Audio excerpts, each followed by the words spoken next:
इरफान सिद्दीकी साहब ने कहा है कि आपकी राय ये है और पार्टी का मौक़िफ़ भी यही है कि पीपल्स पार्टी हो, नून लीग हो, MQM हो, कोई मुज़ाकरात उनसे नहीं किए जाएंगे। सवाल ये हो रहा है कि पॉलिटिकल प्लेयर्स अगर सीरियसनेस शो करना चाह रहे हैं तो why don't you sit with them, और उनकी बात क्यों नहीं सुनी जा रही? यार, ये आपने सीरियसनेस का लफ्ज़ इस्तेमाल कर दिया है।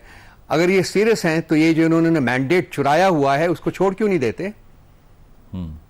ये तो चोरी शुदा मैंडेट की बेसिस के ऊपर हुकूमत में बैठे हुए ना। इनकी क्या मॉरल रेलेवेंस है, इनकी क्या कॉन्स्टिट्यूशनल रेलेवेंस है, इनकी क्या पॉलिटिकल रेलेवेंस है, इनके पास क्या ताकत है, क्या दे सकते हैं हमें ये? अगर हम इनके साथ बैठ भी जाते हैं हाइपोथेटिकली तो हमें दे क्या सकते हैं? ये तो खुद पुतलियां हैं। इनकी तनाबें तो कहीं और से खींची जा रही हैं। ये तो देन के वोटों के ऊपर यहां बैठे हुए हैं। इनकी कोई रेलेवेंस नहीं है मेरे भाई। आप बार बार हर कोई जो आता है एंकर वो यही बात करता है, और सीरियस कहां से हैं ये? मतलब प्रीरेक्विजिट ये है कि अगर ये जमहूरियत में बिलीव करते हैं, अगर ये कॉन्स्टिट्यूशन में बिलीव करते हैं तो इनको चाहिए कि पहले अपना चोरी शुदा मैंडेट छोड़ें, अच्छा, उसके बाद बात करें। मतलब प्रीरेक्विजिट आपके लिए ये है कि वो इक़्तिदार छोड़ दें, फिर वो सीरियस हैं, अदरवाइज नहीं है? ऑब्वियसली, अच्छा, ऑब्वियसली एक ऐसी पॉलिटिकल पार्टी जो कि चोरी शुदा मैंडेट की बेसिस के ऊपर हुकूमत में आती है, वो तो पॉलिटिकल पार्टी कहलाने के लायक नहीं है। सही। उसके जो कारिंदे बैठे हुए हैं वहां MNAs और MPs के तौर के ऊपर, वो उनको शर्म आनी चाहिए इस किस्म की बात भी करते हुए कि जी हमारे साथ बैठी, हम चोरों डाकुओं के साथ बैठी, हम चोरी शुदा मैंडेट वालों के साथ बैठ के हमसे बात करें।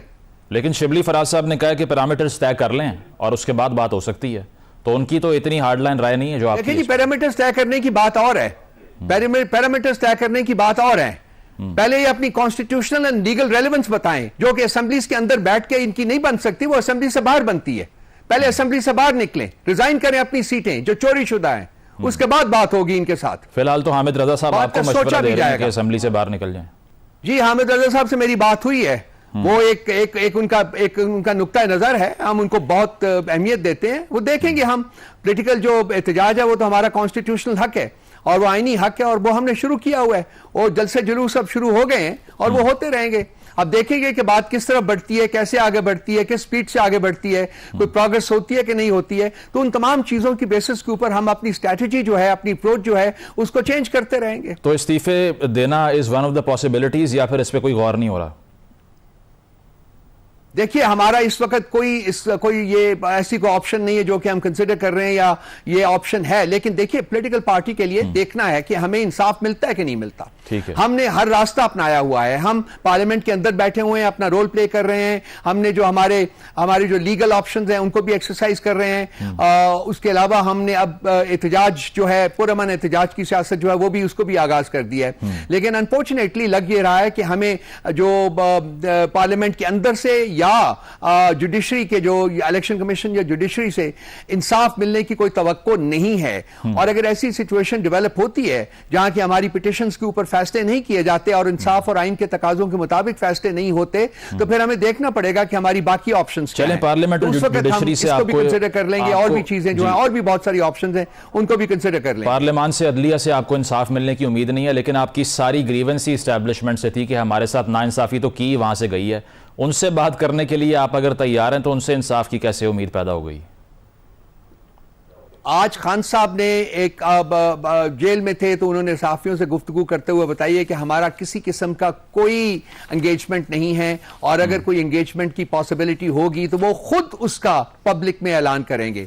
सो इस वक्त इस बात से डिस्कस करना जो है वो प्रेमेच्योर्ड है कि हम कुछ करेंगे या नहीं करेंगे। इस वक्त तक हमारे पास ये ऑप्शन के तौर के ऊपर मौजूद नहीं है। मैं आपको दो अपनी लड़ाई जो है, अपनी जद्दोजहद जो है वो पार्लियामेंट के अंदर कर रहे हैं। वो आइन जो लीगल फोरम्स है हमारे पास मुहैया, वो हम कर रहे हैं, उनके रास्ते से कर रहे हैं। और तीसरा जो है वो हम अपना जो पुरअमन एहतजाज है उसको भी, जैसा कि मैंने पहले कहा है, कि हम उसको भी शुरू कर रहे हैं। मैं रऊफ साहब दो बयानात आपको कोट कर देता हूं। एक पहला बयान है शहरियार अफरीदी साहब का, वो कहते हैं फौज से बहुत जल्द मुज़ाकरात किए जाएंगे। दूसरा बयान है हमाद अजहर साहब का, वो कहते हैं जब तक खान साहब रिहा नहीं होंगे कोई बातचीत नहीं होगी।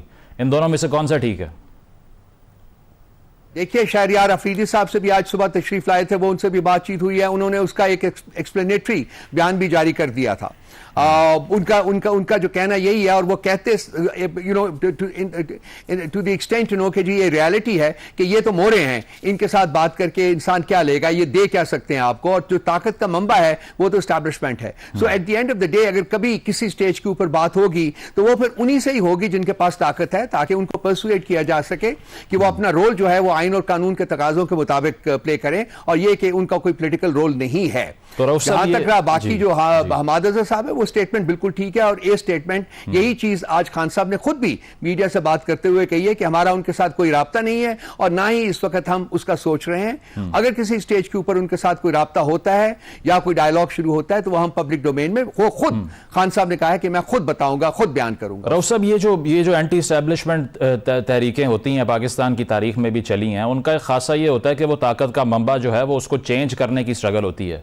आप ये कह रहे हैं कि जहां ताकत है वहां से बात करनी पड़ेगी, ये तो रियलिज्म है ना। तो आइडियलिज्म जो आपकी पार्टी ने बहुत ज़्यादा पिछले चंद महीनों में, सालों में आवाम को भी इंगेज करके यूज़ किया, वो फिर गलत था, इसका मतलब है? नहीं, आपने सुनी नहीं मेरी बात। हमने कहा था कि अगर हमारी एंगेजमेंट होगी भी अगर किसी स्टेज के ऊपर, तो वो सिर्फ और सिर्फ एक मकसद के लिए होगी, वो ये कि हम एस्टैब्लिशमेंट को ये समझाने की कोशिश करें कि आप अपना रोल कॉन्स्टिट्यूशन और कानून के दायरे में रह के हदूद और कवायद जो हैं उनके मुताबिक रोल अदा करें, और उनको ये बताने में हम उनको बताएंगे कि आपकी कोई पॉलिटिकल रोल नहीं है, आप पॉलिटिकल डोमेन में इंटरफेयर ना करें। अच्छा, so is it constitutional to engage with an a political entity like them? जी बिल्कुल, हर ये एक बिल्कुल कॉन्स्टिट्यूशन की डोमेन में है, कॉन्स्टिट्यूशन इसको फोरबिड नहीं करता, तमाम रियासती इदारों से एंगेज किया जा सकता है। पॉलिटिकल नेचर की भी चाहे एंगेजमेंट हो। जी बिल्कुल, देख क्या किस नेचर की है ये तो अभी डिफाइन होना होगा ना। अगर हम जाके किसी को बता रहे हैं कि जी आप अपना रोल कॉन्स्टिट्यूशन और कानून के दायरे में रह के अदा करें, तो इसमें तो पॉलिटिक्स नहीं है, ये तो कॉन्स्टिट्यूशन की बात है, ये तो रूल ऑफ लॉ की बात है। पब्लिक अकाउंट्स कमेटी के हवाले से जो तजाद है, वो मरवत साहब कहते हैं कि रऊफ साहब उन बातों पर भी बयान देते हैं जिनका उनसे ताल्लुक नहीं है। आज खान साहब ने भी वही बात की है जो मैंने कल की है। खान साहब ने कहा है अभी कोई फैसला नहीं हुआ, मैंने भी यही कहा था कि अभी फैसला नहीं हुआ, हो रहा है। और खान साहब ने भी आज मीडिया के साथ बात करते हुए कहा है कि जी अभी फैसला नहीं हुआ। उनसे स्पेसिफिकली पूछा गया मरवत साहब के बारे में, तो उन्होंने जवाब दिया अभी नहीं फैसला हुआ, मैं फैसला कर रहा हूं, 1 या 2 दिन में बता दूंगा। पोटेंशियल प्लेयर्स कौन स्टेटमेंट है? मैंने कल दी है। अब मरवत साहब जो कहते हैं, मैं उस पर कमेंट करना मेरा ख्याल है कि समझता ही नहीं कि जी जरूरत है उसकी कोई। तो पोटेंशियल प्लेयर्स कौन है अगर मरवत साहब नहीं है तो? मैं नाम नहीं लूंगा जी। अच्छा, ये बताइए कि इस वक्त नेम नहीं कर। ठीक है, गंडापुर साहब ने जो इस्लामाबाद आने के हवाले से बयान दिया, साद रफीक साहब ने हिंट कर दिया गवर्नर राज को लेकर, इस पर क्या सोच रही है पार्टी? गंडापुर साहब ने जो कहा उसके पहले अगर था कि अगर हमें इंसाफ नहीं मिलेगा, और अनफॉर्चुनेटली पिछले 2 सालों में एंड मोर पर्टिकुलरली पिछले तकरीबन 1 साल में 9 मई के बाद हमें इंसाफ का एक रिज्म भी नहीं मिल रहा। उन्होंने कहा कि अगर इसी तरह से रियासती अदारे हमारे साथ, हमारी पार्टी के साथ ज्यादती करते रहेंगे, हमें इंसाफ नहीं मिलेगा तो हम ये करेंगे।